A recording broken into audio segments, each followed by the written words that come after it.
Dear Papa Dudut, mapagpalang araw po sa iyo at sa mga nakikinig sa inyo ngayong araw. Tawagin niyo na lamang po ako sa palayaw kong Madi, 35 years old at taga Lipa City, Batangas. Hindi naman po ako kagandahan pero marami po ang nagsasabi na baby-faced daw po ako. At hindi halata sa akin ang tunay kong edad. Medyo chubby nga po pala ako at katamtama naman iyong tangkad. Papadudot, alam ko po na maaari akong mahusgahan at makatanggap ng mga hindi magagandang komento kapag naibahagi ko na ang kwento ko. Pero bago ko pa man ito isulat, ay buo na po talaga ang loob ko na ibahagi ito sa ibang tao. May kinakasama po ako noon pero nakipaghiwalay ako sa kanya nang mawalan siya ng trabaho. Mabait naman po siya pero parang wala siyang pangarap sa buhay. Kaya hindi rin po ako nagpabuntis sa kanya. 1 buwan lang mula nang maghiwalay kami. Nagtrabaho po ako sa isang bake shop. Naging customer namin doon si Larry na kalaunan ay nanligaw na sa akin. Papadudot, 63 years old na po si Larry at aware naman po ako na malaki ang age gap namin. Aaminin ko na hindi naman siya yung tipong magugustuhan ko talaga. Pero dahil alam kong mapera siya ay nagpaka-practical na lamang ako noon. Pinag-resign niya ako sa bake shop at bumili siya ng pwesto sa palengke para gawing grocery.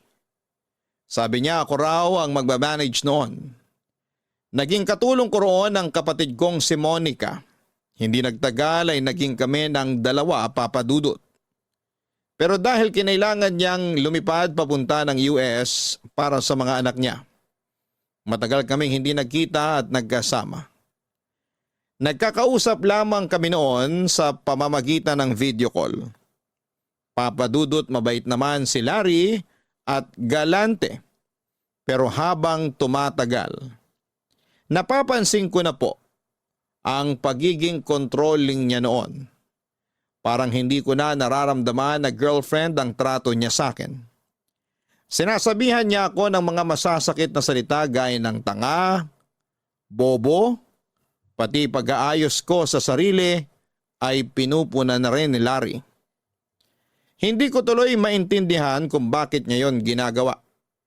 Ayaw niya na nagpapaganda ako at ginagastosan ng sarili. Dahil doon, ay unti-unti akong nasakal sa kanya, Papadudot.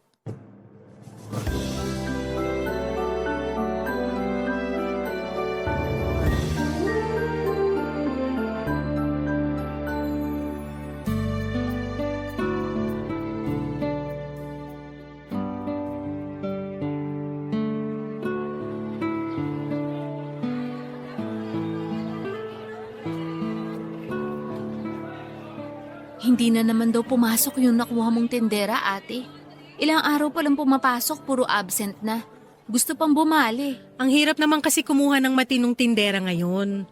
Kapag medyo bata yung kinuha, palaging distracted. Kapag naman may anak, panay absent. Kung kaya mo nga lang na mag-isa magtinda dito, hindi na ako kukuha ng iba. Hindi naman pwedeng ako lang mag-isa, ate. Kapag dagsana yung customer, hindi ko na sila mababantayan lahat. Baka nakuhaan na tayo ng paninda ng hindi natin alam. Maghahanap na lang ulit ako ng kapalit. Magpo-post ako mamaya. Baka sakaling may kakilala tayo na interesadong mamasukan. Mas maganda yung kilala na natin. Ikaw bahala, ate. Basta ako, gagawin ko lang kung anong nakatoka sa akin. Yun naman yung pinag-usapan natin eh.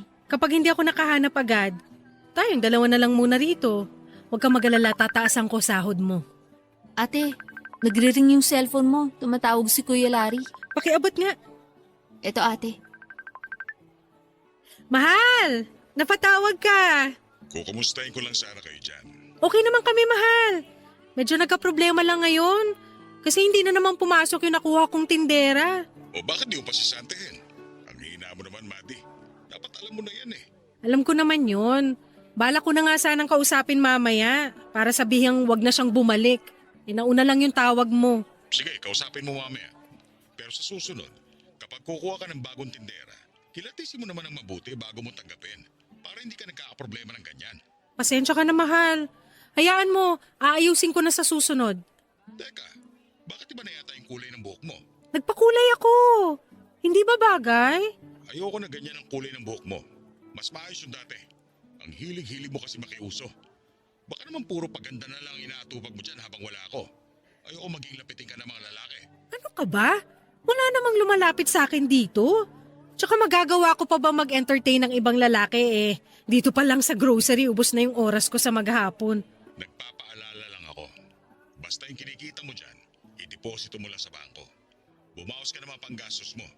Ikaw nang bahala kung magkano. Okay, mahal. Salamat. Sige na, ibababa ko na to. May lakad pa kami ng mga anak ko. Sige, mahal. Ingat ka dyan.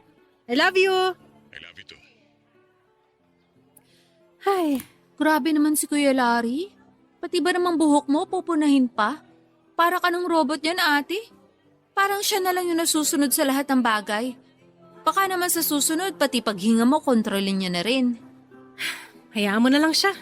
Malaki naman ang naitulong sa akin ni Larry. Hay naku ate, bahala ka. Kapag tumagal pa siyang ganyan, ikaw rin yung masasakal. Kung wala ka namang ginagawa masama at nagpapaganda ka lang para sa sarili mo, ipaintindi mo rin yun sa kanya. Hayaan mo na, Monica.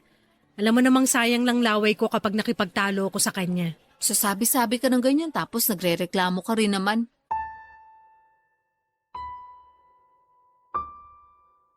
Papadudot, tama si Monica. Sinasabi ko lang yon pero nagrereklamo rin naman ako sa pagiging controlling ni Larry. Sa katagalan kasi ay hindi ko na yon nagugustuhan. Pinangako ko noon sa sarili ko na kapag nagkapera ako, hindi ko titipirin ang sarili ko kaya natuto akong mag-ayos. Ang problema ay parang ayaw ni Larry na nagmumukha akong maayos at maalaga sa sarili. Yun ang hindi ko maintindihan sa kanya. Hanggang sa nalaman ko na lamang na kaya pala niya yung ginagawa ay para hindi ako magustuhan ng ibang lalaki. Nang sinabi ni Larry na mag-extend pa siya ng bakasyon sa US, kasama ang mga anak niya ay nakaramdam ako ng kakaibang saya. Nakaranas ako ng kaunting kalayaan dahil hindi ko siya araw-araw nakakasama. Hanggang sa makilala ko si Romer. Customer namin siya sa grocery dahil doon siya palaging namimili. Mas matanda lang siya sa akin ng 1 taon. Pamamasada ng tricycle ang hanap buhay niya. Nakwento niya sa akin na hiniwalayan daw siya ng asawa niya at sumama sa ibang lalaki. Taga Cebu raw yung lalaki at kasama na nito ang asawa niya. Nagsimula ang pagiging close namin ni Romer sa mga simpleng biruan tuwing bumibili siya sa grocery. Noong tumagal-tagal na ay naging friends na rin kami sa Facebook. Madalas na siyang nagchat-chat sa akin mula nang inaccept ko ang friend request niya. Papadudot aminin ko na mabilis akong naging komportable sa kanya. At sobrang saya ko talaga kapag siya yung kausap ko. At lahat ng iyon ay hindi ko nararamdaman sa boyfriend kong si Larry, Papadudot.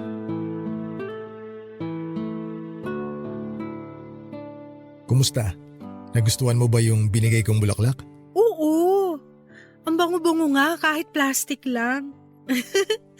Inisprayan mo ba to ng pabango? Siyempre. Nakakahiya naman kasi kung amoy alikabok yan pag binigay ko sa'yo. Okay lang kahit anong amoy basta ikaw ang nagbigay. Paano ka nga pala nakatakas sa kapatid mo? Baka magsumbong kay Larry yun kapag nalaman niya nagkikita tayo. Maaga natutulog yon kaya hindi niya namamalaya na umaalis ako tuwing gabi. Ingat ka na lang talaga. Sa pagkakakilala ko kasi sa kapatid mong yun, parang mahirap baliin yung prinsipyo niya eh. Naiinis na nga ako minsan. Bakit ka naman naiinis? Paano kasi? Nasasakal na nga ako sa kakapuna sa akin ni Larry, dumadagdag pa siya. Sinasabihan niya ako sa pakikipagngitian ko sa mga customer. Alam nga naman nakabusangot lang ako maghapon, di ba? Baka naman wala nang bumili sa amin. Sus, hayaan mo na yung kapatid mo. Baka malungkot lang talaga buhay nun. Ang isipin mo na lang yun sa ating dalawa. Ay, kailan pa kaya tayo magiging malaya?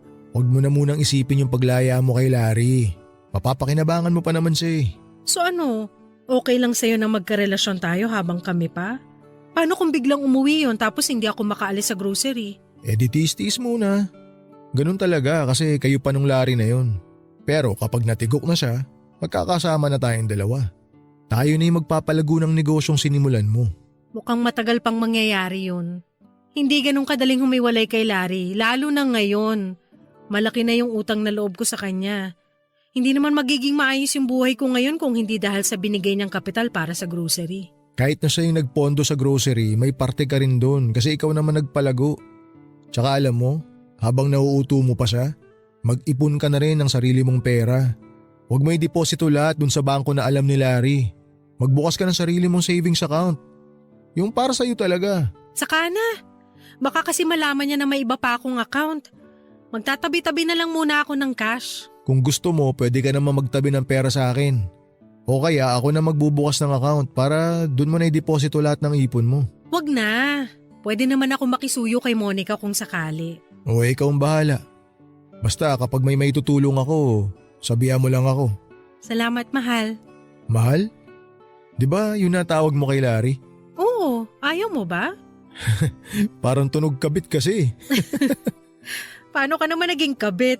Eh hindi ko pa naman nasawa si Larry. Tsaka malabo akong pakasalan nun. Makasugurin ako ng mga anak niya at sabihing makikihati pa ako sa mga ipapamana sa kanila. Bakit? Gaano ba kayaman yung Larry na yun? Hindi ko alam. Hindi rin naman ako nagtatanong. Pero ang alam ko, may bahay sila sa US at yung mga anak niya mga professional na doon. Yun naman pala eh. Sa madaling salita, hindi na nila kailangan yung pera ng tatay nila. Ikaw, kailangan mo pa. Ang gawin mo, hintayin mo na lang na kusa siyang mawala.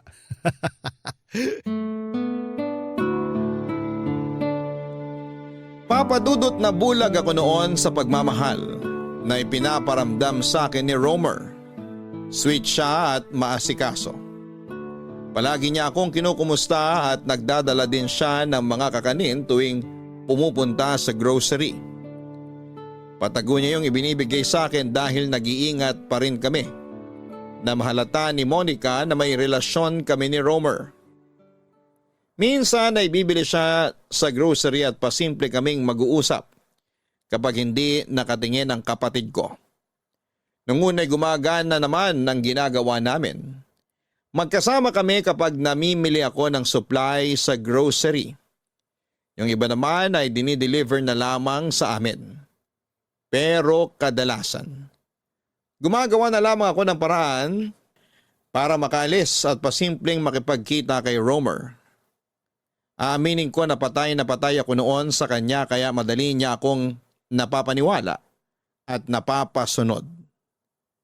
May mga pagkakataong nangihiram siya sa akin ng pera lalo na noong nasira ang motor na ginagamit niya sa pamamasada.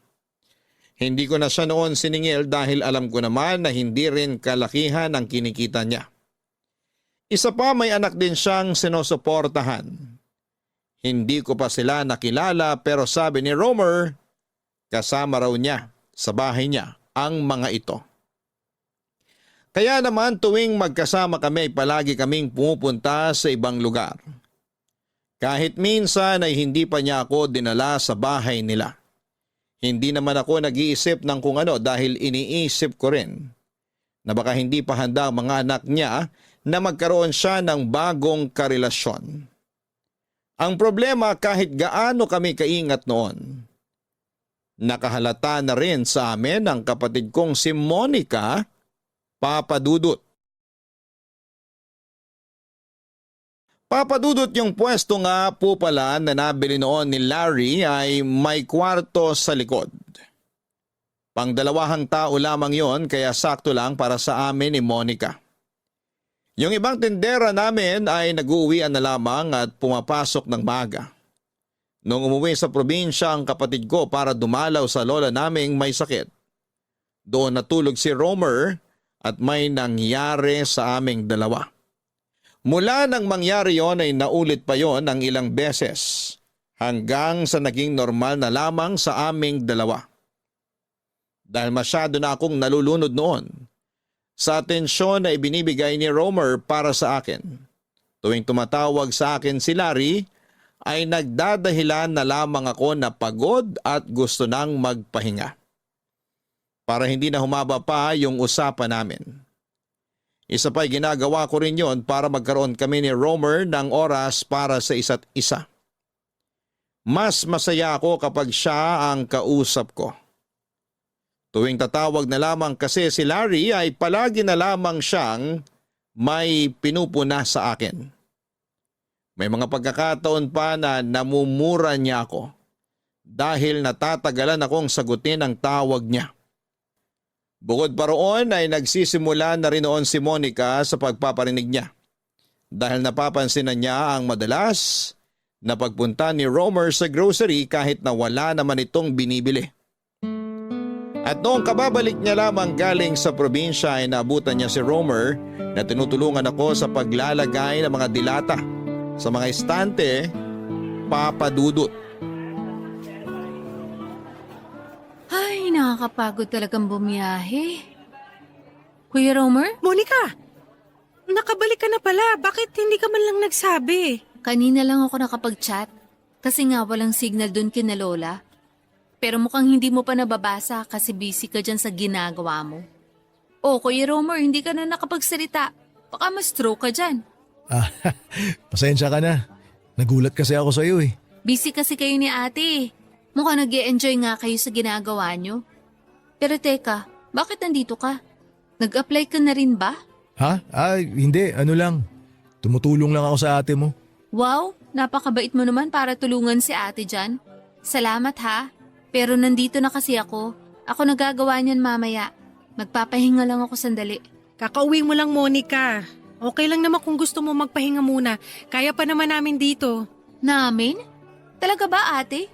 Nakakaya naman dyan kay Kuya Romer. Hindi naman siya namamasukan dito pero pinaglalagay mo ng mga delata sa estante. Kuya Romer, di ba mamamasada ka pa? Oo nga naman. Ano pala, Madi? Mauna na ako.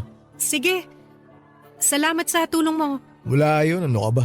Sige, tuloy na ako. Monica, maiwan ko na kayo. Seryoso ate, bakit nandito yun? Nasabi naman niya kanina, di ba? Tinutulungan niya lang ako. Ang bigat kasi nung kahon kanina tapos nakita niya kaya ayun, tumulong na yung tao. Paano kasi yung tindera natin na dapat sana katulong ko rito, mukhang hindi na naman papasok. Papasok daw siya, nag-text sa akin kanina. Nagka-problema lang daw sa bahay nila. Wow! Buti pa sa'yo nag-text siya. Ako yung amo niya, di ba? So anong gusto mong sabihin? Nagpapakabossy ako dito? Baka nakakalimutan mo ate. Madalas kang wala dito at hindi ka makausap na maayos. Kaya sa akin nagsasabi yung tindera. Kung maayos ka lang sana makitungo sa kanila, edi sana hindi natatakot makipag-usap sa iyo yung tindera natin dito. Hindi ko na kasalanan kung masyado silang matatakutin. Kung hindi nila kaya yung pamamalakad ko rito, hindi na sila dapat nag-apply. Alam mo ate, hindi naman talaga sila yung problema kundi ikaw. Mula na mag-manage ka nitong grocery at makahawa ka ng malaking pera, nagbago ka na. Nasasabi mo lang yan kasi hindi naman ikaw yung nagtitiis sa pangiinsulto ni Larry. Kaya ba gumaganti ka sa kanya? Si Kuya Romer, hindi ako naniniwalang gusto ka lang niyang tulungan kaya siya nandito. Ate naman, hindi ako tanga para hindi mapansin na gusto ka nung lalaking yun. Tigilan mo na yan, Monica. Alam mong kami pa ni Larry kaya imposible ang sinasabi mo. Sana nga ate. Kasi ikaw lang din naman yung kawawa bandang huli kapag hindi mo inaayos yung mga desisyon mo sa buhay. Sa totoo lang, papadudot, hindi ko po inaasahan ang mga sinabing yon ni Monica. Kung doon pa lang ay grabe na ang mga narinig ko mula sa kapatid ko ay paano pa kaya? Kapag nalaman niya na may relasyon talaga kami ni Romer noong time na yon. Kaya nang malaman kong nakakahalata na siya ay binawasan muna namin ni Romer ang pag-uusap namin. Sinabihan ko siya na huwag munang tatambay sa grocery at kung pupunta man doon ay magpapanggap na lamang siya na wala kaming relasyon. Kaya naman sa mga sumunod na araw ay hindi na nakikipag-usap sa akin si Romer tuwing may binibili siya sa grocery. Pero kapag nakalabas na siya, bigla siyang magchat-chat sa akin para sabihing nami-miss na niya akong kausap. Mula nang makabalik si Monica, tuwing gabi na lamang kami nakakapag-usap ni Romer. At nababawasan pa yung oras namin kapag tumatawag si Larry para mangumusta. Medyo nanibago pa ako noon dahil parang bigla na lamang naging sweet sa akin si Larry. Hindi ko noon alam na may sorpresa pala siya, Papa Dudut. Kailan ba kasi ulit tayo makakalabas? Hindi ko alam. Hindi pa kasi ako makatsyempo. Namimiss na kita eh. Tsaka yung yung labing-labing natin. Buddy, Larry? Mahal, nakabalik ka na pala ng Pilipinas. Kailan pa? parang gulat na gulat ka naman yata. Nabitiw mo pa yung cellphone mo. Pasensya ka na. Bigla kasing bumukas yung pinto tapos bigla ka rin nagsalita. Sino yung kausap mo kanina? Parang ang saya-saya mo habang kausap siya. Ha? Yung pinsang ko yun. Nagbibiruan kasi kami kanina. Halika, upo ka muna. Kumain ka na ba? Kumain na ako kanina. O sige, tubig na lang. Bakit hindi ko ay nagkakahera sa grocery? Si Monica ay nakita ko nagbabantay doon pagdating ko kanina. Ano kasi, nagpapahinga lang naman ako sandali. Papalitan ko rin siya mamaya. Napagod kasi ako sa pag-aasikaso ng mga paninda kanina. Bakit? Anong ginagawa ng tindera mo? Di ba't sinabi ko naman sa'yo na kapag tatamad-tamad, sisantayin mo na kagad? Marami ka pa namang makukuhang iba dyan. Masipag naman yung bagong tinderang nakuha ko. Pero syempre, tumutulong din ako minsan para masigurong maayos talaga yung mga paninda. Dumadami na kasi mga customer natin. Ibig sabihin malaki na rin yung kinikita ng grocery. Oo, mahal. Malaki-laki na rin naman yung diniposito ko sa bangko nitong nakaraan. Bakit? May paggagamitan ka ba? Wala naman. Naitanong ko lang. Sandali. Bakit ganyan yung suot mong damit? Halos makita na yung pusod mo ah. Sinusuot ko lang naman to kapag nandito sa loob.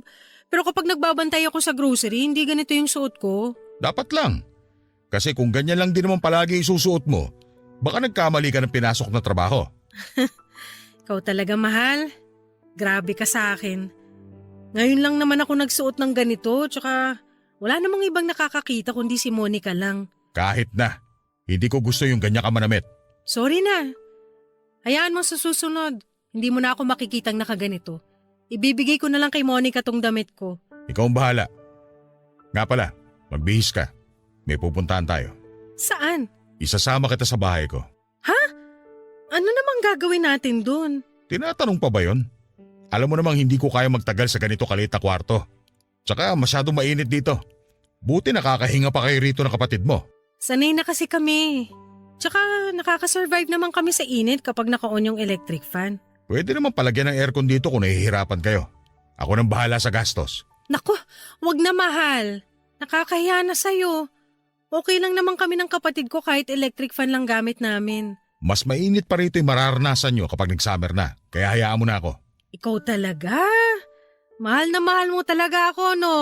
Siyempre naman. O sige na, magpalit ka na. Magdala ka na rin ng pamalit na damit. Doon ka muna sa bahay. Kakausapin ko na lang si Monica para siya na munang bahala magbantay sa grocery. Okay, mahal.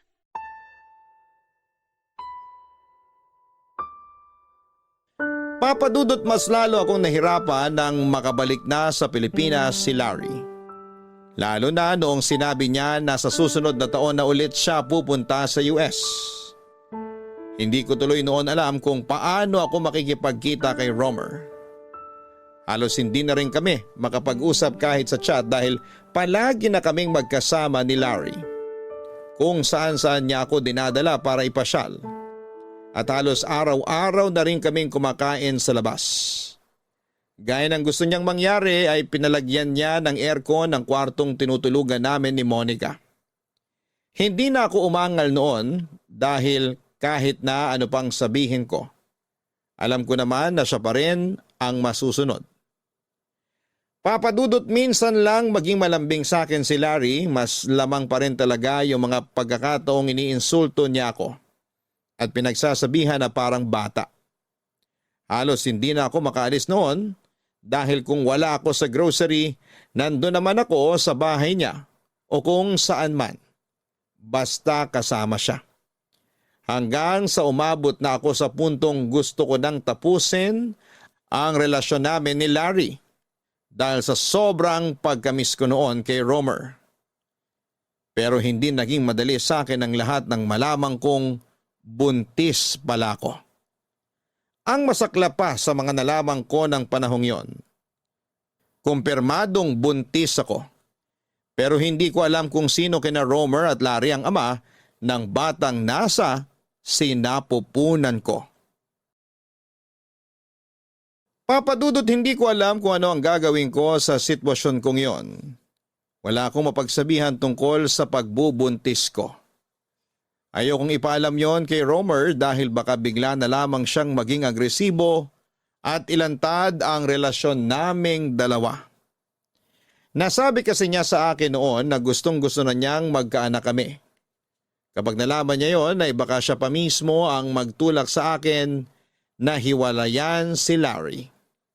At hindi yon ganon kadali, lalo na't magtatagal na ito sa Pilipinas. Mas lalo namang hindi ko pwedeng sabihin kay Larry na buntis ako dahil mas lalo na akong hindi makakawala sa relasyon namin. Wala akong choice noon kundi ang magsabi sa isang tao na kahit na alam kong maprinsipyo ay hindi pa rin ako magagawang pabayaan. At yon ay ang kapatid kong si Monica. Inamin ko sa kanya na may relasyon kami ni Romer. Hindi na siya nagulat nang sabihin ko yon dahil halatang halata na raw niya yon sa amin.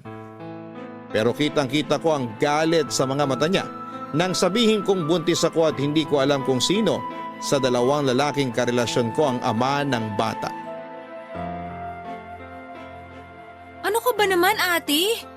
Hindi ka na ba talaga nag-iisip? Nakapagrelasyon ka na nga sa ibang lalaki tapos nagpabuntis ka pa? Hindi pa naman sigurado na si Romer yung ama. Paanong hindi? Ate, nahuli kitang lumalabas tuwing gabi. At kahit hindi mo sabihin sa akin, alam ko na kay Kuya Romer ka pumupunta.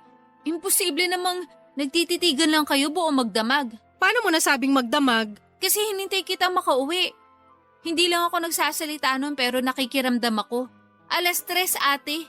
Yun ba yung oras ng pag-uwi ng isang matinong babae? Eh bakit ngayon mo lang ako kinukumpronta? Sana noon pa. Humahanap lang ako ng tiyempo. Pero hindi ibig sabihin nun kukonsintihin na lang kita dyan sa ginagawa mo. Bakit? Anong gagawin mo? Ipapaalam ko kay Kuya Larry lahat ng sinabi mo. Ano? Hindi pwede, Monica! Please, wag mo namang gawin yun! Mapapahamak ako niyan eh! Eh di sana naisip mo yan bago ka lumandi sa ibang lalaki. Alam mo naman na sakal na ako kay Larry. Halos sa lahat na lang siya yung nasusunod. Parang nawalan na ako ng buhay dahil sa pagkontrol niya sa akin. Nangyayari yan sa'yo kasi hinahayaan mo.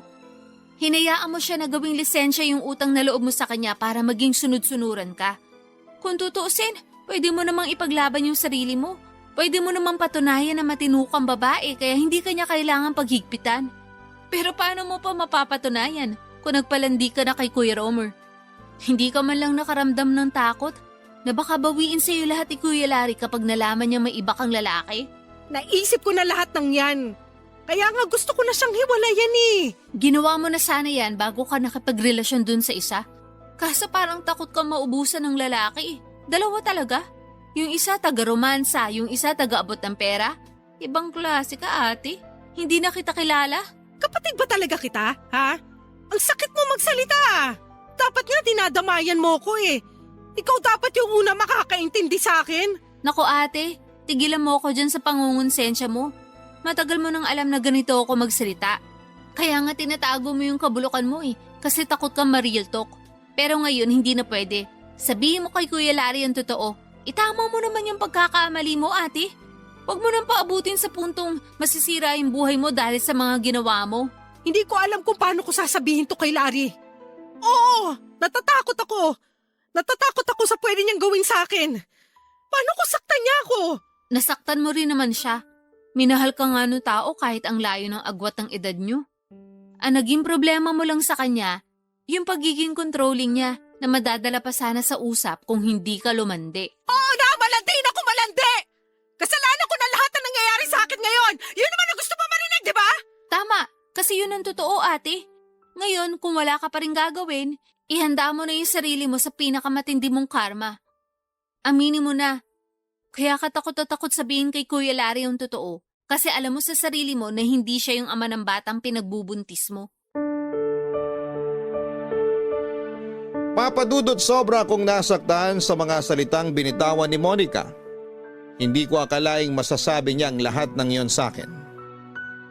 Kung masakit magsalita si Larry ay triple pa noon. Yung mga nanggaling sa bibig ng kapatid ko. Hindi na ako nakasagot noon na tahimik na lamang ako at iyak ng iyak sa isang sulok habang iniisip kung ano ang dapat kong gawin.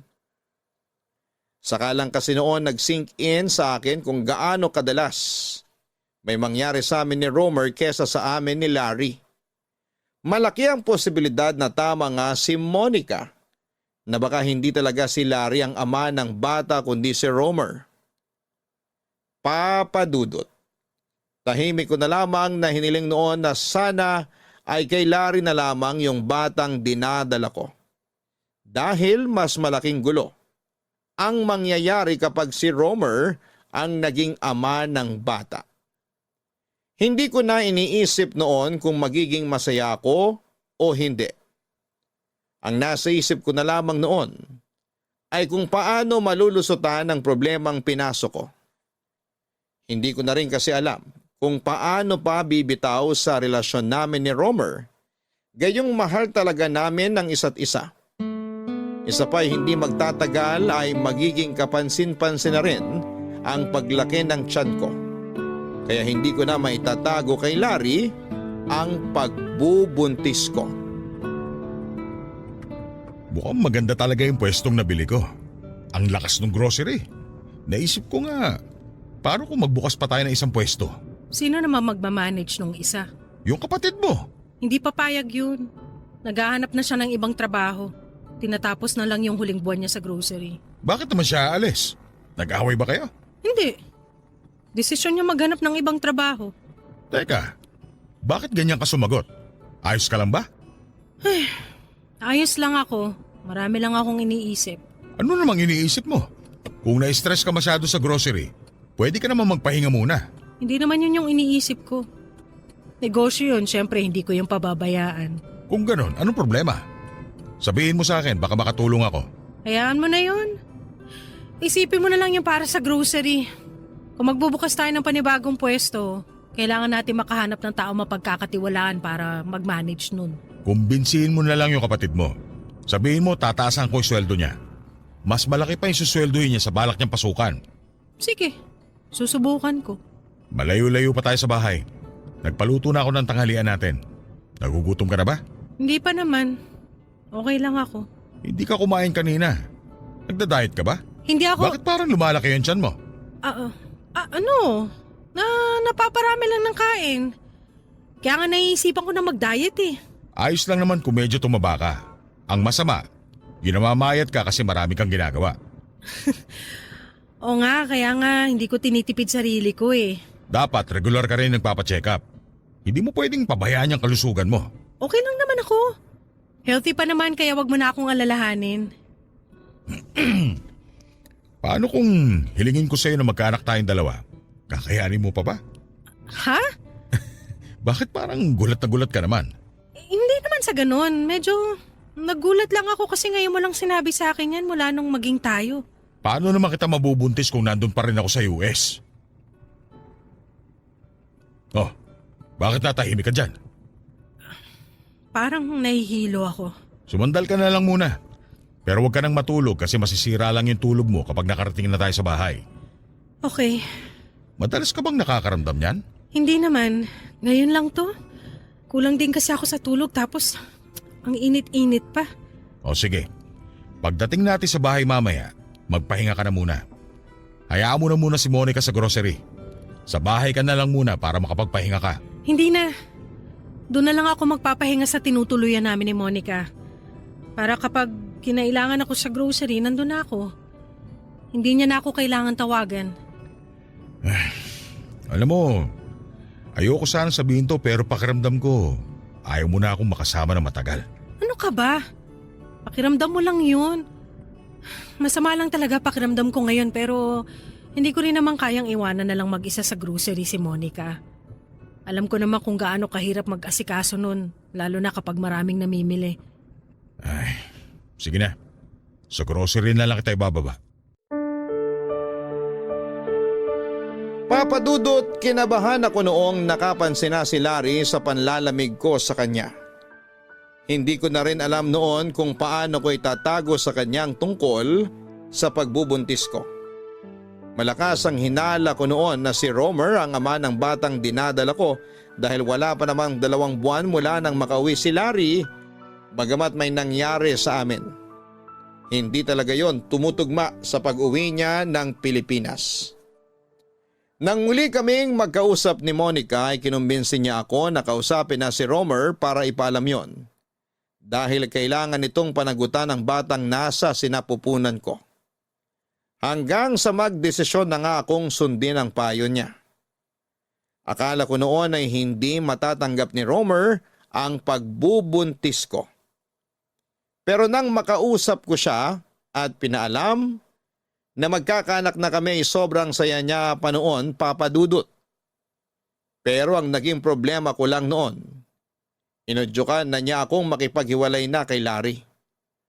Total ay malaki-laki na rin naman ang naipon ko daw sa pamamahala ng grocery. Aaminin ko na gustong-gusto ko yung gawin noon. Pero nang kay Romer na mismo manggaling, para bang bigla na lamang akong nagdalawang isip, Papa Dudut. Papa Dudut, hindi ko po akalain na noong araw na nakipag-usap ako kay Romer ay sinundan pala ako ni Larry. Nakita niya mismo ang pagyayakapan naming dalawa at ang masaya naming pag-uusap.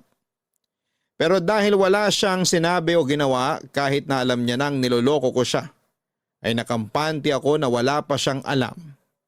Ganon pa rin ang pakikitungo niya sa akin pero madalas ko siyang nahuhuli na nakatitig sa akin.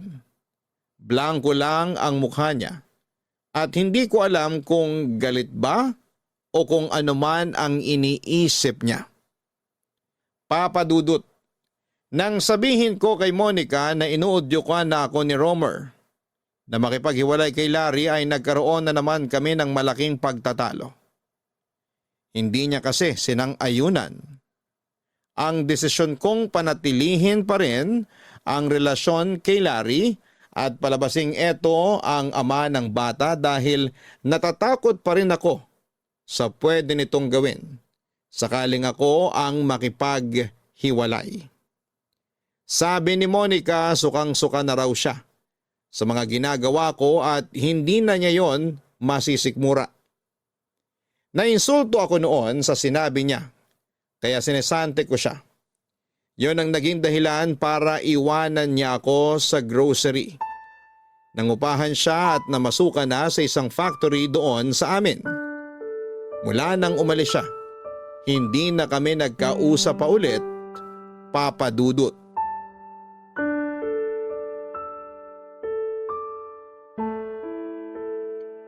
Mahal, ang aga mo ngayon ah. Wala naman akong gagawin sa bahay kaya dito na kagad ako pumunta. Nag-almusal ka na ba? Hindi na kasi ako nagluto. Kumain na ako. Nga pala, nasaan na yung debit card na hawak mo? Kailangan ko yun ngayon. Nasa kwarto, kukunin ko mamaya. Bakit wala pa yung tindera mo? Ah, malilate daw ng konti. Nasa si Monica? Wala. May lakad ba siya? Wala, umalis na. Ano? Bakit naman siya aalis? Akala ko ba nakausap mo na siya? Ayaw na nga dito nung tao, pipilitin ko pa ba? Bakit naman pinalayas mo? O sige, aminin ko. Sinisanti ko na. Masyado na kasing nagpapakabosi dito. Mag-impake ka na. Mag-e-empake? Saan tayo pupunta? Hindi tayo. Ikaw lang yung aalis. Ano? Anong ibig mong sabihin? Hindi kita maintindihan, mahal. Wag mo na akong tatawaging mahal. Malandi ka. Mahal, ano ba yung sinasabi mo? Hindi ako malandi, alam mo yon. At sa tingin mo, mabibilog mo pa yung ulo ko, ha? Alam ko na yung sikreto mo, Buddy. Sinundan kita nung nakipagkita ka sa lalaki mo. Kitang-kita ng 2 mata ko kung paano mo ako niloloko.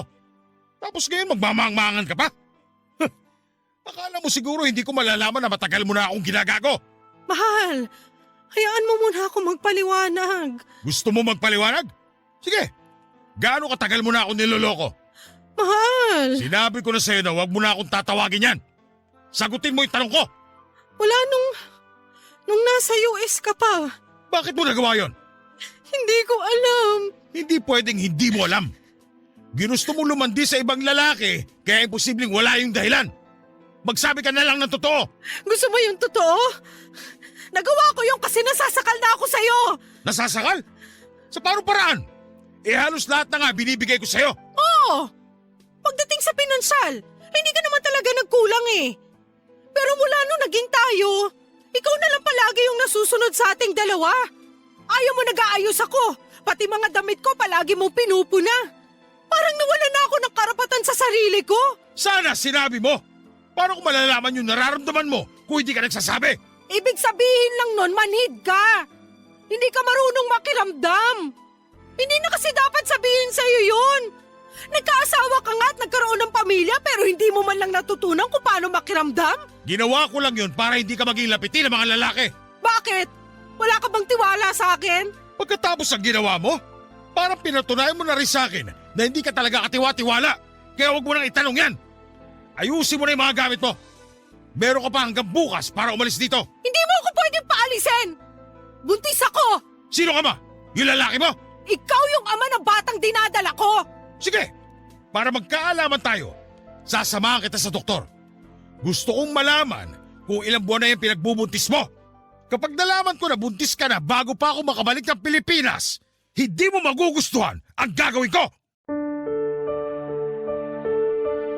Papa Dudut, parang lalo ko pang ipinahamak ang sarili ko nang samahan ako ni Larry sa doktor at nakumpirmang buntis na ako bago pa man siya makauwi.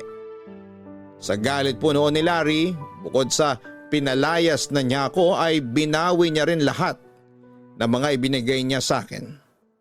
Mga gamit, pera, lahat ng pwede kong pakinabangan ay kinuha niya. Kaya nang umalis ako sa grocery ay nagmukha akong kawawa. Wala akong ibang naisip na hinga ng tulong noon kundi si Romer. Hindi ko na nagawang makatawag sa kanya noong araw na yon dahil tulala pa ako sa mga nangyari. Pero pagdating ko sa bahay niya, wala siya roon at iba ang nakausap ko. Nagpakilala yung babae bilang kapatid niya na siyang nagbabantay sa mga anak niya.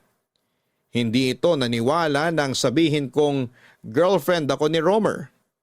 Nang sabihin nito ang dahilan, para akong sinampal ng paulit-ulit. Nang malaman kong hindi pa naman pala talaga hiwalay si Romer sa asawa niya.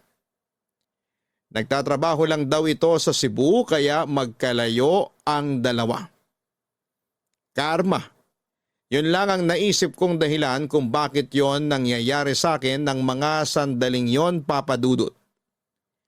Mabuti na lang at may naipon ako noon kahit kaunti na hindi alam ni Larry kaya may nagamit pa akong pera para makapagrenta.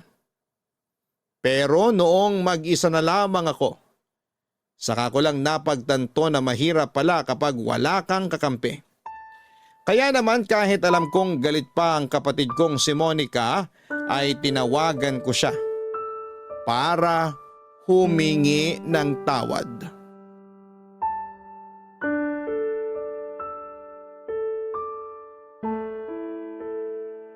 Ano nangyari sa pag-uusap niyo ni Kuya Larry?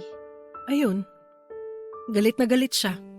Sinamahan niya ako sa OB para makumpirma kung kailan ako nabuntis.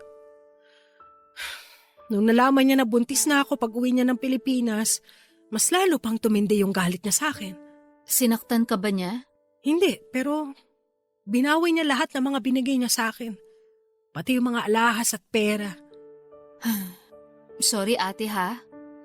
Ayoko na sanang dagdagan pa yung sakit na nararamdaman mo ngayon. Pero karapatan naman ni Kuya Larry na gawin yun.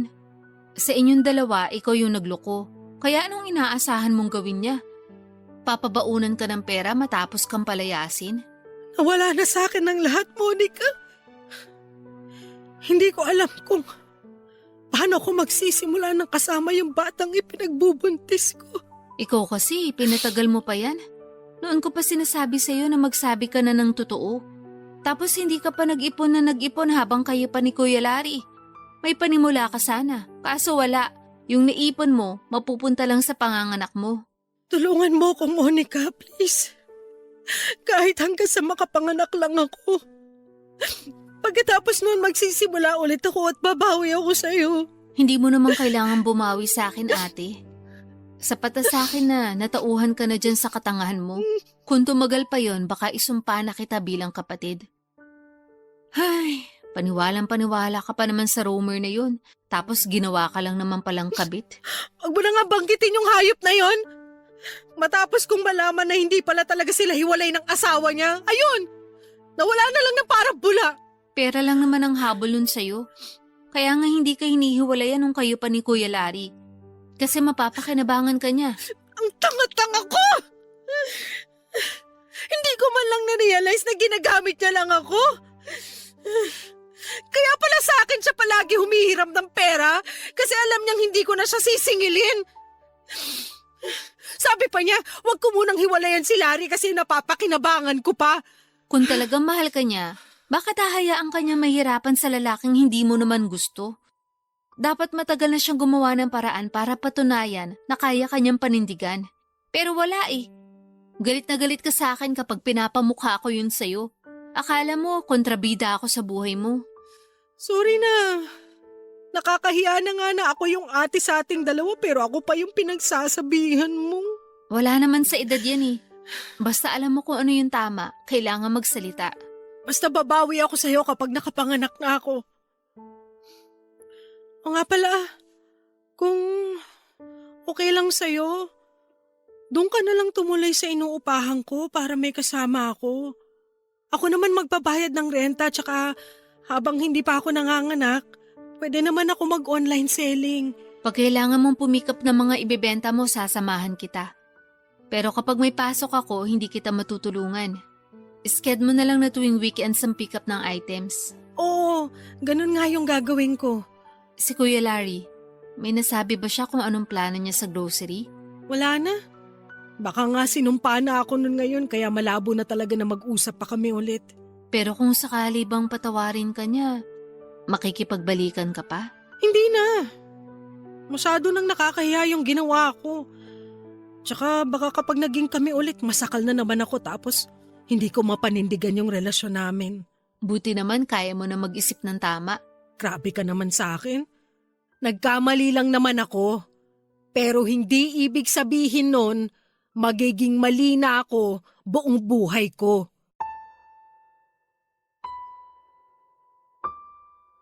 Papadudot, galit na galit ako noon sa mga kabit na kung tawagin ko pa ay mga jumper. Pero hindi ko akalaing magiging kabit din pala ako nang mahumaling ako sa ibang lalaki. Kahit na hindi pa kami naghihiwalay ni Larry. Dahil sa mga nangyari, nagsimula ako ng panibagong buhay nang wala si Larry o si Romer. Habang hindi pa ako nanganganak ay sinubukan ko munang mag-online selling ng mga damit, pabango at kung ano-ano pa sa isang e-commerce platform. Gamit ang kalahati ng naipon ko. Naging okay naman agad ang kitaan doon. Nakakaipon ako ng pambayad sa renta at nakapaglaan pa para sa ibang gastusin namin.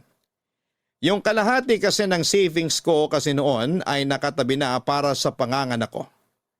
Sa kabila ng mga naging karma ko ay pinalaki ko ng maayos ang anak ko kahit na ako lang ang mag-isang nagtataguyod sa kanya. Kumuha na lang ako noon ng taga-alaga niya para makapag-focus sa pagtitinda ko online. Mas nakakahinga ako ng maluwag noon dahil sarili ko ng pera ang ginagastos ko. At hindi ko na kailangang umasa sa isang lalaki para mabuhay ako. Sa ngayon, papadudot ay may shop na ako sa 3 e-commerce platform.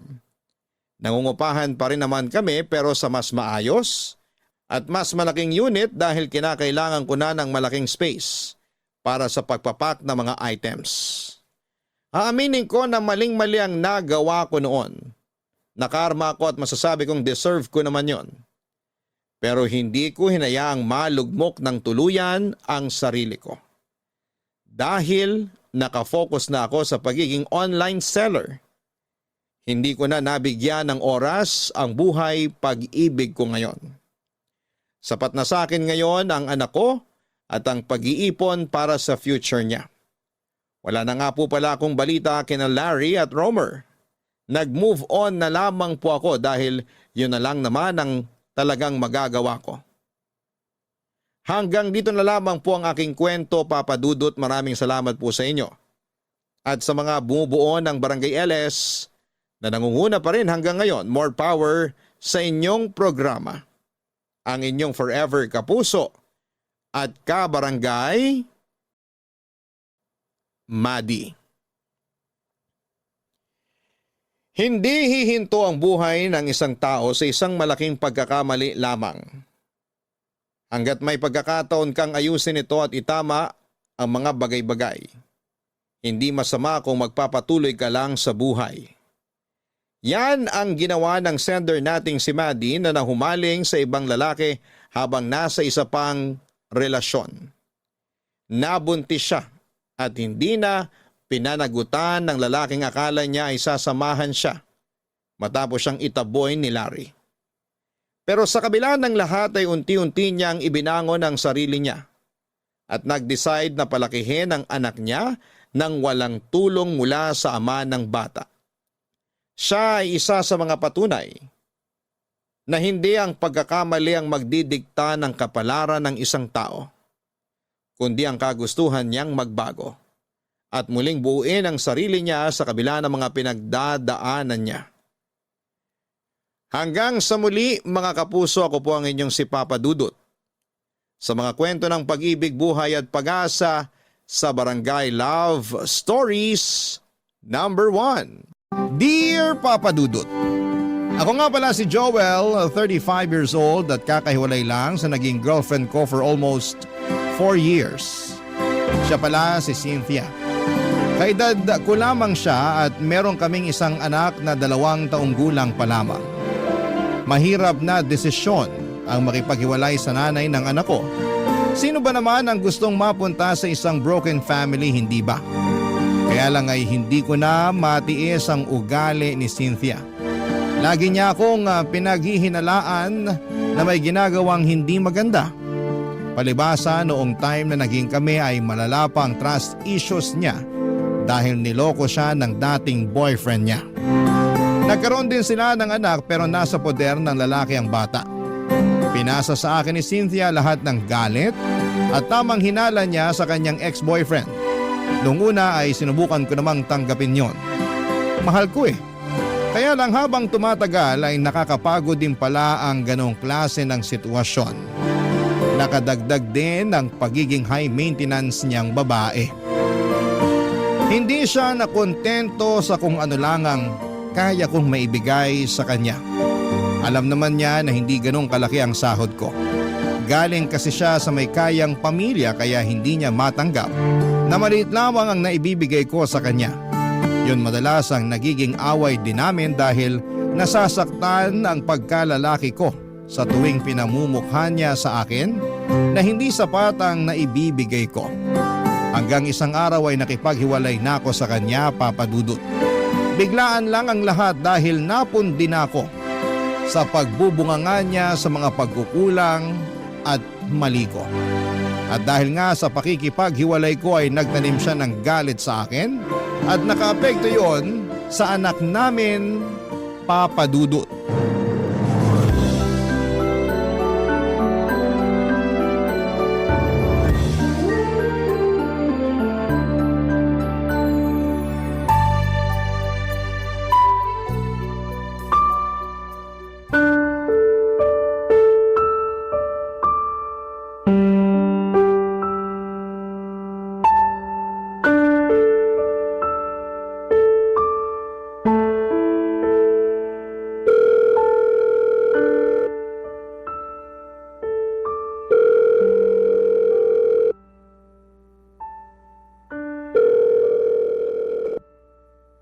ba? Tawag ka ng tawag, alam mong nasa trabaho ako. Bakit kasi ayaw mong sagutin ang tawag ko? Last week pa ako tumatawag eh. Kahit sana i-text mo man lang ako. Para saan pa? Hiwalay na tayo, di ba? Oo, hiwalay na tayo. Pero may anak tayo. Eh ano ngayon? Pwede bang maging mature ang usapan natin? Para na lang sa anak natin. Para sa anak natin? Sana naisip mo yan bago ka nakipaghiwalay sa akin. Hindi ko na kasi kaya ang ugali mo. Gustuhin ko mang magstay para sa anak natin, pero nahihirapan na ako. At akala mo madali para sa akin na makisama sa ugali mo? O sige na, mali na rin ako. Tatanggapin ko na lang yun para sa anak natin. Puro ka na lang para sa anak natin, pero hindi ka naman nagpapakatatay sa kanya. Anong hindi? Sinusubukan ko naman dati pa. Hindi ako nagkulang sa sustento. Kulang na kulang ang sustento mo. Hindi sapat ang binibigay mo. Yan! Yan mismo ang dahilan kung bakit umayaw ako sa'yo. Hindi ka marunong makontento. Sino bang makukontento sa maliit na sustento mo? Alam mo kung magkano lang ang kinikita ko. Maliit na nga lang ang natitira sa akin. Sakto lang para may pangbili ako ng toothpaste at deodorant ko. Halos sa inyong mag-ina na pupunta lahat ng sahod ko. Dapat lang namang mapunta sa amin yun dahil obligasyon mo kami. At para sabihin ko sa'yo, dapat hindi ka nakukontento sa maliit na sahod mo lalo't pamilyado ka na. Dapat nag-e-effort ka pa rin para maghanap ng trabaho na kayang bumuhay sa amin. Ginawa ko naman yun pero walang tumanggap sa akin. Kasi hindi naman ako nakapagtapos ng pag-aaral. Kaya hindi ko rin maiwan tong trabaho ko kasi ito lang ang tumanggap sa akin kahit hindi ako college graduate. Ang dami mong dahilan talaga. Hindi ka nauubusan. Gusto ko lang depensahan ang sarili ko. Cynthia, magkaayos na tayong dalawa para sa anak natin. Maging maayos naman na sana ang pakikitungo natin sa isa't isa kahit hindi na tayo nagsasama. Huwag mong asahan na magiging maayos ang pakikitungo ko sa'yo kasi galit pa rin ako sa'yo. Baka naman pwedeng isang tabi mo man lang yung nararamdaman mong galit sa akin para naman makasama ko rin ang anak natin. At sinong nagsabi sa'yo na gusto ko pang ipakita sa'yo ang anak natin? Cynthia, ako ang ama niyan. May karapatan ako sa kanya. Tinanggal mo na ang karapatan mo sa kanya nung iniwan mo ko. Huwag naman ganyan, please. Gusto ko makasama ang anak natin. Huwag mong ipagkait sa kanya na magkaroon ng isang ama. Hindi ka maayos na ama. Kaya ayos lang kahit wala ka sa buhay niya. Hindi man ako naging mabuting karelasyon sa paningin mo, pero hindi mo pwedeng sabihin na hindi ako naging mabuting ama sa anak natin. Parehas lang yun. Kung gusto mong maging mabuting ama sa kanya, sana naging mabuti ka rin sa nanay niya. Kaso hindi. Iniwan mo ako kahit ang dami kong tingin sa mga pagkukulang mo. Cynthia, Huwag ka na ulit tatawag sa akin, Joel, ha? Hindi mo na pwedeng makita ang anak natin. Tapos na tayo, di ba? Tapos na rin ang koneksyon mo sa anak natin. Mangiyak-ngiyak ako sa katigasan ng loob ni Cynthia mula noong nagkahiwalay kaming dalawa, Papa Dudut. Pinagdamot na niyang makita ko ang anak namin. Nakiusap ako ng ilang beses para lamang ipasilip man lamang niya sa akin ang bata kahit nga video ko lamang sana pero ayaw niya. Nangutang ako ng malaking halaga para ibigay yon kay Cynthia pero tinanggihan niyang tanggapin yon. Hindi pa rin daw yon sapat. Ayaw niya talaga akong patawarin. Alam kong pinipersonal na lamang niya ako dahil sa pakikipaghiwalay ko sa kanya. Sinubukan kong lapitan ang mga kaibigan niya na nakilala ko at nakiusap sa kanila na baka pwedeng kausapin nila si Cynthia para lumambot na ang puso niya. Lahat sila'y walang nagawa, naging dahilan din yon para kagalitan niya ang mga kaibigan niya. Kaya mula noon ay hindi ko na sinubukang lapitan pa isa man sa mga malalapit sa kanya para maging tulay sa muling pagkikita namin ng anak ko. Napakasakit na hindi makita ang anak ko, siya na lamang ang buhay ko. Siya ang dahilan kung bakit nagawa kong tiisin ang ugali ni Cynthia dahil gusto kong buo kami. Pero may limitasyon din ang pasensya ng isang tao at sa huli mas pinili kong lumayo na lamang kay Cynthia kaysa naman sarili kong peace of mind ang mawala. Mas naging payapa ang buhay ko noong nagkahiwalay kaming dalawa. Pero malungkot ako dahil gusto kong makasama ang anak ko. Kaya lang ipinagkakait sa akin ni Cynthia. Palagi ako nakatambay sa subdivision kung saan ay nakatira si Cynthia Mabuti na lamang at may kaibigan akong nakatira doon kaya malaya akong nakakapasok. Panay ang silip ko sa bahay ni Cynthia sa pag-asang makikita ko kahit saglit lang ang anak namin. Pero bigo ako. Isang araw hindi ko na natiis. Kumatok na ako sa bahay para personal na siyang harapin. Bala ko nang makiusap noon sa kanya ng harapan. Pero ibang humarap sa akin nang bumukas ang kanyang pinto. Papa Dudut.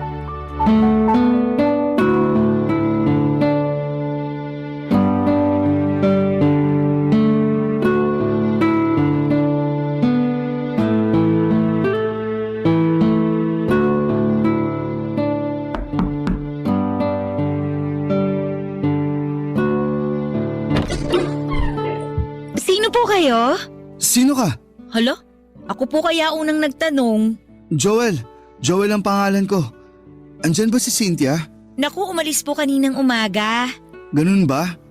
Mga anong oras kaya siya makakabalik? Baka po hapon na yon kasi dadaan daw muna siya sa bahay ng parents niya bago po siya bumalik dito.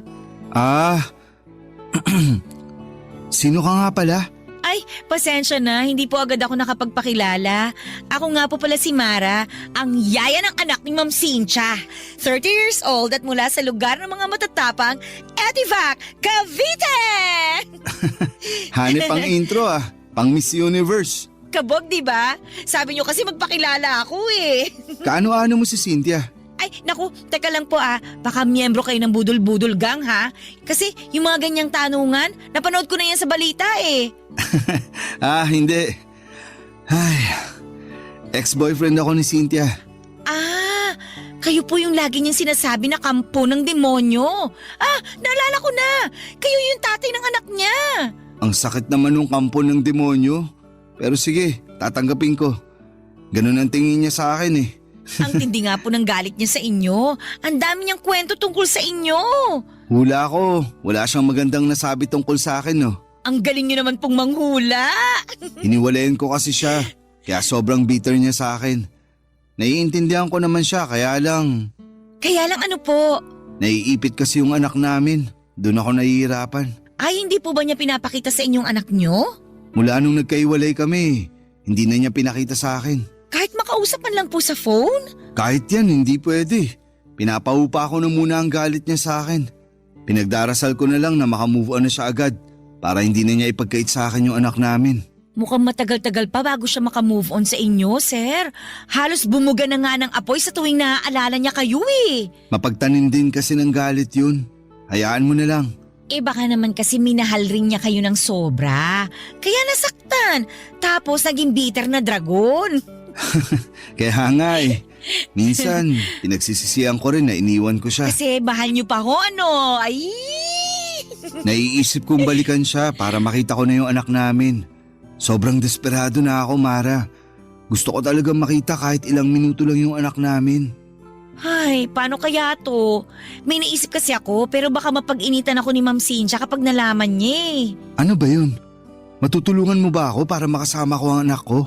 Hindi ko po may papangako pero susubukan ko po na maipakita sa inyo yung anak nyo kapag wala po si Ma'am Cynthia dito. Kukunin ko na lang po yung number nyo, sir. Gusto mo lang ata akong maka-textmate eh. Hala si sir! May boyfriend po ako sa Cavite ha? Huwag kayong ganyan, loyal ako dun. Binibiro lang kita kasi masyado nang mabigat yung usapan natin eh. Sige, ito ang number ko. Pero palitan mo na lang ang pangalan ko ha para hindi makita ni Cynthia na nag-uusap tayo. Ay teka, sisave ko na po. Patingin nga po ulit. Ayan. Nasave ko na po yung number nyo. Ite-text ko po kayo mamaya ha. Salamat Mara ha. Salamat. Sana matulungan mo akong makita ang anak ko. Hindi ko maitago ang saya ko nang makaharap ko si Mara. Nabuhayan ako ng pag-asa na muli kong makakapiling ang anak ko sa tulong ng kanyang yaya, Papa Dudut. Kinagabihan ay nag-text si Mara sa akin. Nakauwi na raw ang mag-ina ko. Kinuha niya ang Facebook account ko para isend ang pictures ng anak namin ni Cynthia. Palihim niyang ginawa yon habang nasa banyo ang ex ko. Yun ang unang beses na nasilayan ko ang mukha ng anak ko matapos siyang itago sa akin ng nanay niya. Kahit kasi sa Facebook ay hindi nagpo-post si Cynthia ng pictures ng anak namin. Kahit mga kamag-anak niya ay wala ring post tungkol sa kanilang mag-ina. Kaya hindi ko maitago ang sobrang gala ko nang sa wakas. Nakita kong muli ang anak ko kahit sa picture man lang. Sinabi sa akin ni Mara ang schedule ni Cynthia. Pinapadaan niya ako sa Huwebes dahil buong araw daw na wala si Cynthia dahil pupunta siya ng Pampanga para sa trabaho niya. May conference daw sila roon at gabi na siyang makababalik ng Maynila. Agad ako nag-leave ng trabaho para makasama ko ang anak namin. Pinaghandaan ko yon, bumili ako ng mga pagkain para sa kanya pero pinagbawalan ako ni Mara na bumili ng laruan para hindi makahalata si Cynthia. Sinabi rin niya na sapat na ang pagkain lang ang dalhin ko. Yung mauubos lang sana sa araw ng pagdalaw ko. Tinulungan ako ni Mara para makapagtago ng maayos kay Cynthia. Dahil oras na malaman ni Cynthia na nakakasama ko ang anak ko, ay baka mas lalo lamang siyang gumawa ng paraan para ilayo siya sa akin. Hindi ko yon makakayanan, Papa Dudut. Kaya buong ingat kami ni Mara sa mga pagpunta ko roon para kahit kaunti ay hindi maghinala si Cynthia sa ginagawa naming lihim na pagkikita. Papa Dudut. Barangay Love Stories. Barangay Love Stories. Papa Dudut, tubong Cavite nga si Mara. Sa mga sumunod na araw na pagdalaw ko ay marami na akong nalaman sa kanya. Meron na pala siyang anak na 6 years old mula sa kanyang ex-boyfriend. Nasa Cavite ang bata at nadadalaw niya kapag day off niya tuwing Sabado hanggang Linggo ng tanghali. May boyfriend din siya na kasama na niya sa bahay nila sa Cavite. Yun daw ang nag-aalaga ng anak niya.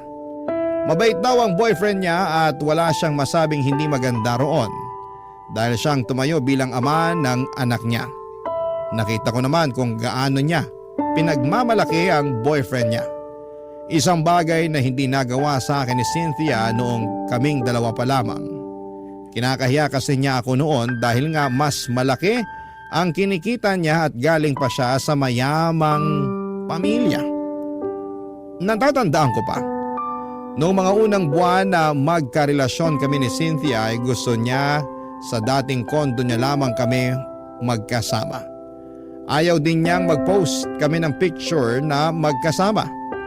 Nasasaktan ako noon pero prangka naman niyang inamin sa akin na hindi ako gusto ng pamilya niya dahil may kaya nga sila sa buhay. Pero kahit na ganoon ay pinaparamdam naman sa akin ni Cynthia na minamahal niya ako. Pero atras abante lang din talaga siya sa relasyon namin. Dahil bukod sa sulsol ng kanyang pamilya ay dumagdag pa ang trust issues niya sa akin kahit na wala naman akong ginagawang kalokohan. Kahit na hindi naging maayos ang trato niya sa akin ay never ko siyang niloko. Yun naman ang may pagmamalaki ko sa kanya hanggang dulo. Kaya lang ay hindi naman niya yon pinakinggan dahil para sa kanya. Pare-parehas ng lahat ng mga kalalakihan.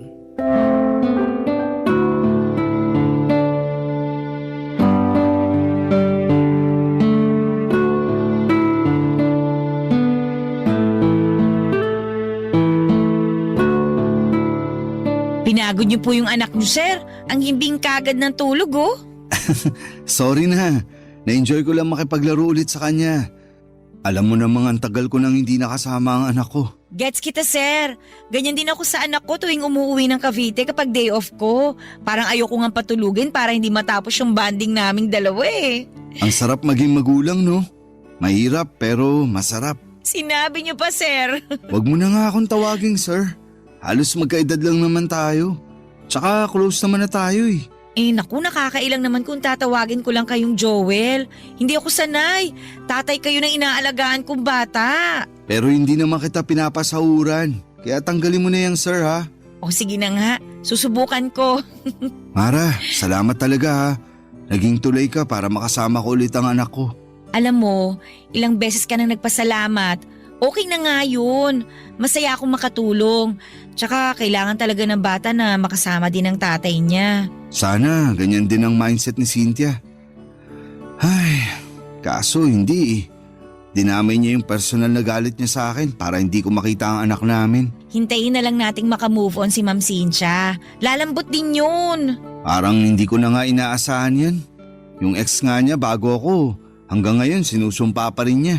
May mga ganong tao lang po talaga, mapagtanim ng galit.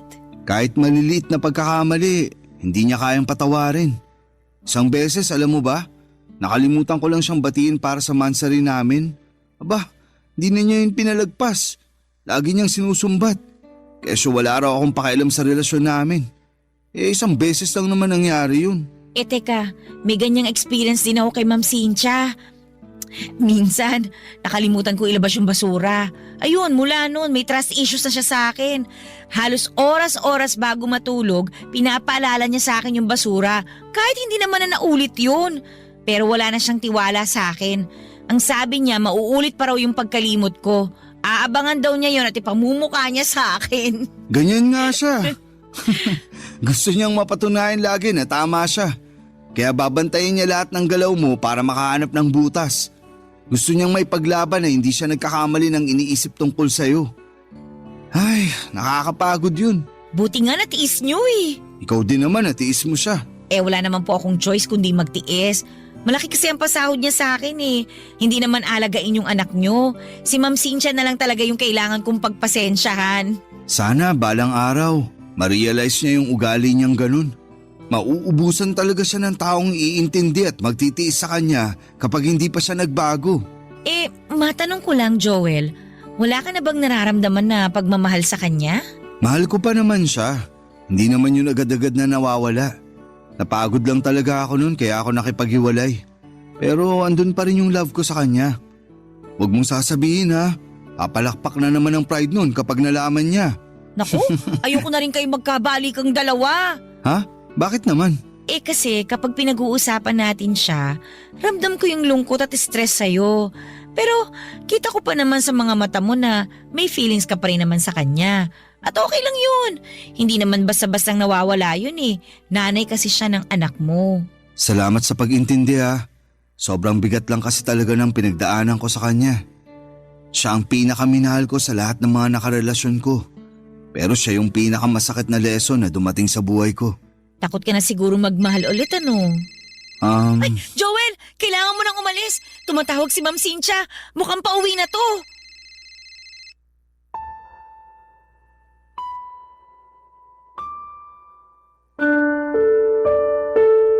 Nagpanik kaming dalawa ni Mara dahil nabaga ang pag-uwi ni Cynthia.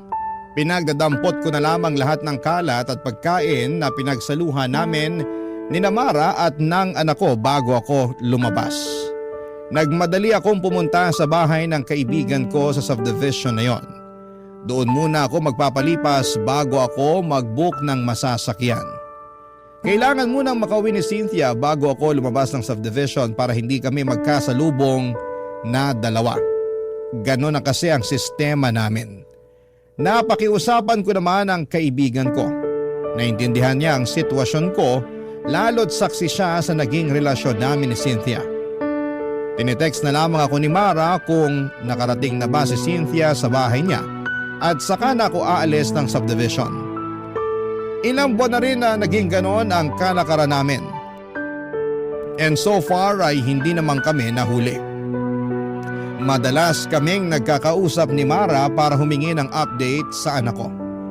Ang sabi nga ni Mara halos hindi rin maharap na asikasuhin ni Cynthia ang anak namin dahil subsub ito sa pagtatrabaho kaya madalas silang dalawa ni Mara ang magkasama. Laging nagkukulong si Mara at ang anak ko sa kwarto niya at doon nagvi-video call kami ng palihim. Habang naglalaro ang anak ko, naka-on lang ang video para makita ko siya. Mabuti na lamang at tahimik ang anak ko kapag nakaka-video call ko siya. Araw-araw ay gano'n ang mga nangyayari. Siguro isang pasasalamat din na naging busy si Cynthia sa trabaho niya para kahit sa video call man lang ay makita ko ang anak ko. At syempre, hindi siya makakahalata sa sitwasyon namin. Isang Sabado nag-message si Mara sa akin. Hindi raw siya nakauwi ng Cavite dahil may bigla ang meeting si Cynthia. Kaya pinapunta niya ako doon. Sakto namang day off ko kaya may oras ako para pumunta doon. Bumili ako ng pagkain para sa anak ko at rosas naman para kay Mara bilang thank you ko sa kanya sa mga ginagawa niya para sa aming mag-ama, Papa Dudut.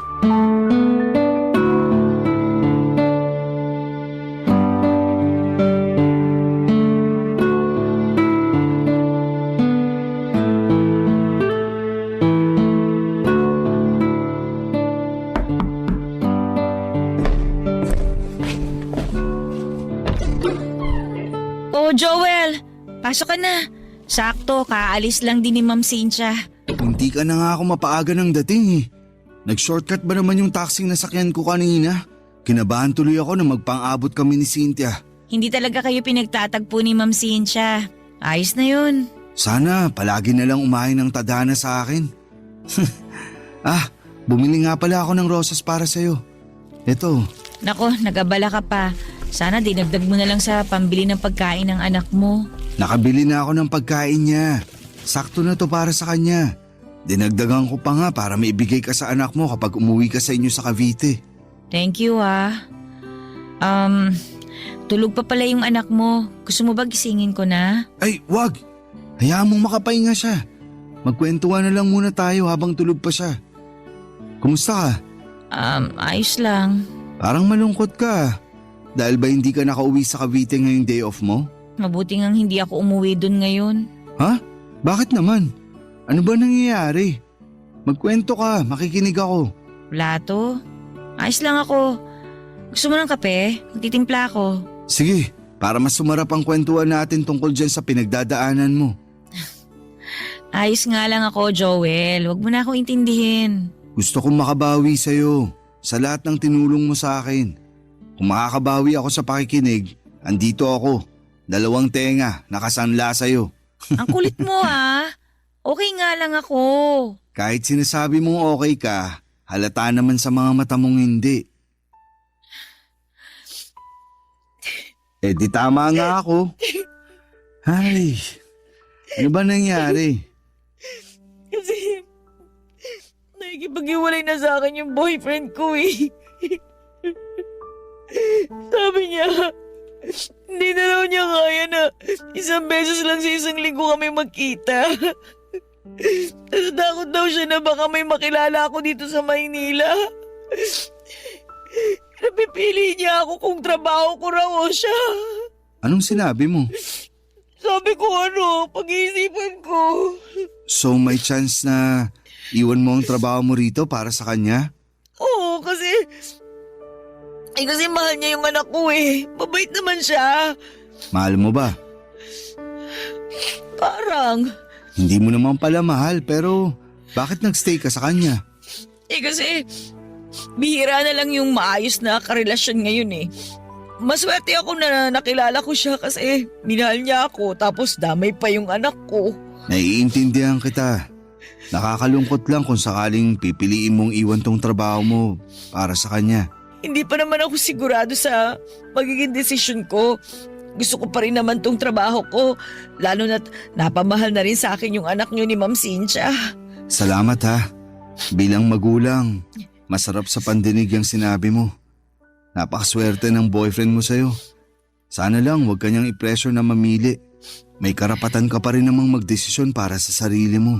Thank you Pwede bang payakap? Parang kailangan ko lang kasi ngayon. Sige. Halika rito. Kailangan ko rin naman ng yakap ngayon eh. Papa Dudut, nagkayakapan kami ni Mara. Inakala kong sandali lang yon para medyo gumaan ang pakiramdam niya. Pero hindi siya kaagad bumitaw. Nakayakap siya ng mahigpit sa akin at kasabay noon ay nadinig ko ang pag-iyak niya. Halatang naguguluhan at nahihirapan siya sa problemang kinakaharap niya. Aaminin ko na pagyakap niyang yon ay may naramdaman akong kakaiba. Nakaramdam ako ng init sa katawan ko. Lalo na noong dinidikit pa niya ang bandang dibdib niya sa akin. Papa Dudut, hinawakan ko ang kanyang buhok at hinaplos-haplos yon para doon mabaling ang atensyon ko at hindi ako makagawa ng hindi maganda. Pero sa ginawa kong yon ay mas lalong dumikit sa akin si Mara. At nang kumalas siya sa pagkakayakap sa akin ay agad niya akong hinalikan. Ako naman, Papa Dudut, ay nagpaubaya. May nangyari sa aming dalawa sa sala ng bahay ni Cynthia. Mabilis lamang yon dahil natakot din kami na biglang dumating si Cynthia. Nang matapos kami, nakayakap pa rin si Mara sa akin at sinabing yon ang unang beses na nakaramdam siyang muli ng saya. Sa piling ko lang daw niya naramdaman yon. Napangiti ako at aaminin kong magaan din ang loob ko kay Mara at nakikita ko siyang mabuting tao base na rin sa kanyang pananalita at kung paano niya kami asikasuhin ang anak ko. Pagkatapos noon ay tinawagan niya ang boyfriend niya at sinabing hindi na niya iiwan ang trabaho niya sa Maynila. Nakaramdam ako ng tuwa sa mga nalaman ko dahil kahit papaano may magiging paraan pa rin ako para makasama ang anak ko. Dahil syempre oras na umalis si Mara ay mapuputol na ang pagkikita namin ng anak ko, Papa Dudut. Barangay Love Stories. Barangay Love Stories. Nakipaghiwalay na nga ang boyfriend ni Mara sa kanya, Papa Dudut. Mabilis lang naman yung tinanggap ni Mara dahil alam niyang hindi naman niya mahal ang lalaking yon. Alam niyang nadaan lamang siya sa kabutihan nito at sa ipinakita niyang pagmamahal sa anak niya.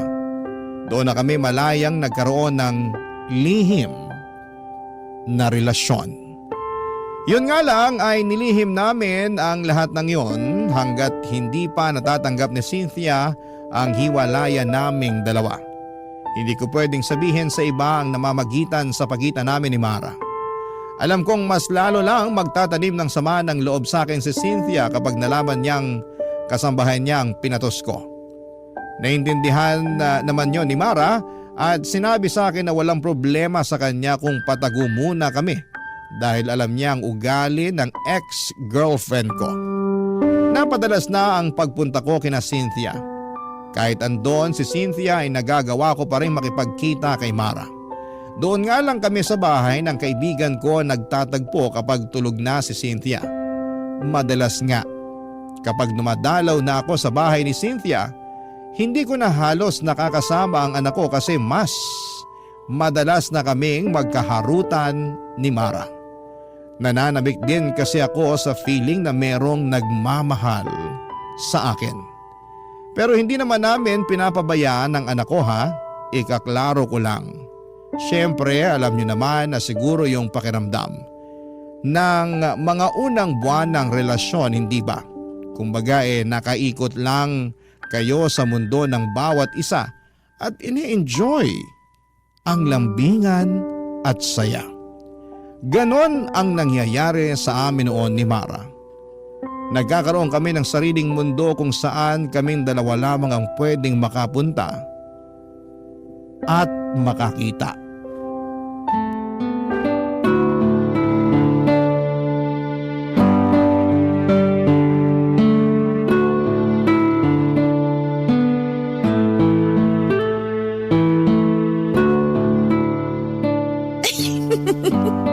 Huwag mo naman masyadong pisilin yung tabako sa tiyan. Huwag mo na akong pigilan. Alam mo namang ito ang paborito ko sa'yo, di ba? Halata naman, palagi mo ang hinahalikan eh. Kakagigil eh. Parang tabaan ng baby. Lambot. Hawak nga ulit. Ikaw talaga, tama na nga, nakikiliti na ako. Ang hirap magpigil. Ikaw kasi, nag-crop top ka pa. Mas lalo ko tuloy nakita ang bilbil mo. Teka nga, magja-jacket na lang muna ako para tumigil ka na. Wag na. Ganyan ka na hanggang kabagin ka. Panindigan mo na lang ang crop top mo. Huwag tayo masyado maingay kasi baka mamaya magising pa yung anak mo. Ayos lang yun. Para makita niya kung gaano kasaya ang tatay niya. Masaya ka ba talaga? Oo naman. Mula nung dumating ka, nakakasama ko na yung anak ko. Tapos, may pabonus ka pang bilbil na pinanggigigilan ko. Ayaw mo na talagang lumayo sa usapang bilbil ha? Paano ba ako makakalayo? Lagi nakadikit ang bilbil mo sa akin. Para maramdaman ko kung paano kang nag-iinit sa akin. Eto na nga't parang nilalagnat na ako sa init. Tara na nga sa kwarto ni Cynthia. Uy, bakit naman doon? Para hindi masakit sa likuran kapag nag-aano na tayo. Ang hirap kasi rito sa sofa eh. Medyo may katigasan na. Tsaka mukhang malaki yung kama ng ex-girlfriend ko kaya kahit tumambling pa tayo hindi tayo mahuhulog. Baka maamoy niya tayo pag uwi niya. Mas okay na rito sa sala para mabilis linisin yung ebidensya.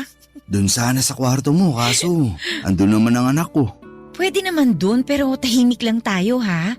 Ano, game? Wag na ron. Nakakailang naman kung sa harapan pa ng anak ko nilalandi yung yaya niya. Exciting nga yun eh. Ikaw grabe yung mga pantasya mo. Marami na kasi ako nasubukang pantasya mula nung naging tayo. Pukis nga ako, tsaka... Ay, tumatawag si Ma'am Cynthia.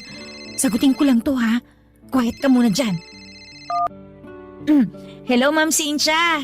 O ma'am, ano po yun? Pauwi na ako ng bahay. Pakilutuan mo ako ng ulam. Kahit anong nandyan sa ref. Okay lang kahit prito. Mga ilang oras po ma'am bago kayo makarating dito sa bahay? Bakit kailangan mong malaman? Wala naman po. Para lang po matansya ko kung ano oras po ako magluluto. Para mainit po yung ulam na maaabutan nyo. Mga 2 oras mahigit. Sa kapalitan mo na rin yung bedsheet ko. Nangangati ako ron eh. Sige po ma'am. Meron pa po ba kayong ipapagawa? Wala naman Asikasuhin mo na lang yung mga pinapagawa ko. Bye. Joel, Ano yun? tara na dun sa kwarto ng ex-girlfriend mo. Dumihan na natin yung bedsheet kasi pinapapalitan na niya sa akin. Ayos! May nangyari sa amin ng ilang beses sa kama ni Cynthia, Papa Dudut. Aaminin kong nakadagdag ng init yon sa pakiramdam ko lalo't kama yon ng ex ko. Pagkatapos noon ay nagmadali na akong umalis ng bahay. Hindi ko na nga nahintay na magising pa ang anak ko. Babawi na lamang ako sa susunod sa kanya. Kailangan ko na kasing makaalis para hindi kami magkaabutan ng nanay niya. Mabuti na lamang at maagang dumating ang nabukong sasakyan kaya nakaalis din ako kaagad bago mag-update si Cynthia na pauwi na raw ito. At nang makauwi ako ng bahay, tinadtad ni Mara ng mga selfie niya ang messenger ko. Napangiti ako at nakaramdam muli ng init. Sinabi ko sa kanya na mag-usap na lamang kami ulit kapag matutulog na si Cynthia. At makalipas nga ang ilang oras bago sumabit ang 11:00 ng gabi ay nag-message na si Mara. Gising noon ang anak ko at magkasama silang dalawa habang magka-video call kami. Para silang mag-ina at para kaming pamilya ng mga oras na yon. Nakapag-usap siguro kami ng mahigit 1 oras bago ko tinapos ang tawag. Para makapagpahinga na rin ang anak ko dahil alanganin na ang oras. Nag-chat na lamang ako kay Mara na sabihan niya ako kung kailan ulit ako makakadalaw. Mabilis naman siyang nag-reply at sinabing pwede na raw kaagad kinabukasan. May out of town meeting daw si Cynthia at madaling araw na ito makakauwi. Natuwa ako noon dahil mas mahaba ang oras na makakasama ko na si Mara at ang anak ko. Kaya naman natulog na ako kaagad para maaga akong makabili ng mga pagkain nilang dalawa sa pagdalaw ko, Papa Dudut.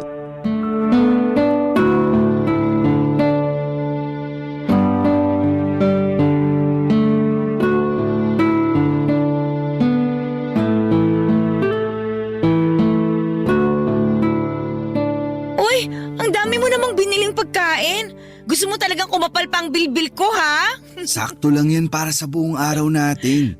Madaling araw pa talaga ang uwi ni Cynthia, di ba? Sabi nga niya baka bukas na raw ng tanghali ang uwi niya eh. Uy, ayos Baka pwede pa ako makatulog dito nun. Para may experience ko namang matulog buong gabi kasama kayo ng anak ko. Gusto ko rin naman yun. Yaan mo, kapag lumamig na ang lahat, magagawa na natin yan. Sa ngayon, magtago lang muna tayo. Buti ka pa. Ang lawak ng pangunawa mo. Sana ganyan din si Cynthia.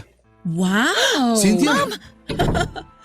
Akala nyo ganun ako katanga para hindi makahalata? 1 buwan ko nang alam ang ginagawa nyo. Palihim ako naglagay ng CCTV dito sa bahay, lalo na sa kwarto ko. Huminahon ka muna. Huminahon? May oras pa ba ako para gawin yon? Punong-puno na ako ng galit sa inyong dalawa. Ma'am, sorry po. Sorry saan? Sa pagpapapasok ng ahas dito sa bahay ko? Ay teka, ikaw pala ang ahas na pinapasok ko rito. Huwag mo siyang pagsalitaan ng ganyan. Ako ang may kasalanan. Ako ang namilit na ipakita niya sa akin ang anak natin. Anak lang ba natin ang gusto mong makita, Joel? Base sa mga CCTV footage na nakita ko, parang masabik kang mayakap at mahiga sa kama yung yaya ng anak mo. Grabe rin! Ginawa niyo pa sa kama ko ang kababuyan niyo. Sorry, pero ikaw naman kasi. Ako na naman ang mali, Joel. Nakikita mo ba kung anong ginawa mo? Mas lalo mong sinira ang tiwala ko sa'yo. Kung sa una pa lang sana hindi mo na ipinagdamot ang anak ko sa akin, edi hindi sana tayo aabot sa ganito. Pinapatikim ko lang sa'yo ang epekto ng pag-iwan mo sa akin. Sinabi ko naman sa'yo na huwag mong idamay ang anak natin sa problema natin pero… Sa ayaw at gusto mo, madadamay talaga ang anak natin. Lalo na ngayon, ang bababoy nyo. Habang nasa kabilang kwarto ang anak natin, nagawa mo pa talagang patungan ng yaya niya, Joel? Anong klaseng pag-iisip ang meron ka? Bakit init ng katawan ang pinapairal mo? Kasalanan ko po, Ma'am Cynthia. Huwag niyo pong sisihin si Sir Joel. At ngayon, Sir Joel ang tawag mo sa kanya? Patapos kang maghubad sa harapan niya? Iba ka rin ha? Nagmamahalan lang po kaming dalawa. Walang masama sa ginagawa namin. Nagmamahalan? Walang masama? Sigurado ka? Habang wala ako sa bahay na to, pinagkatiwalaan kita, Mara. Ang bilin ko sa'yo, wag na wag kang magpapapasok ng ibang tao. Pero sinunod mo ba yon? Hindi. Sabihin mo ngayon sa akin kung walang masama sa ginawa mong yon. Hindi mo na nirespeto ang bahay ko. At hindi mo rin ako nirespeto. Sorry po, Ma'am. Hanggang sorry ka lang talaga, no? Tama na, Cynthia. Pag-usapan na lang natin to. Sige, pag-usapan natin to.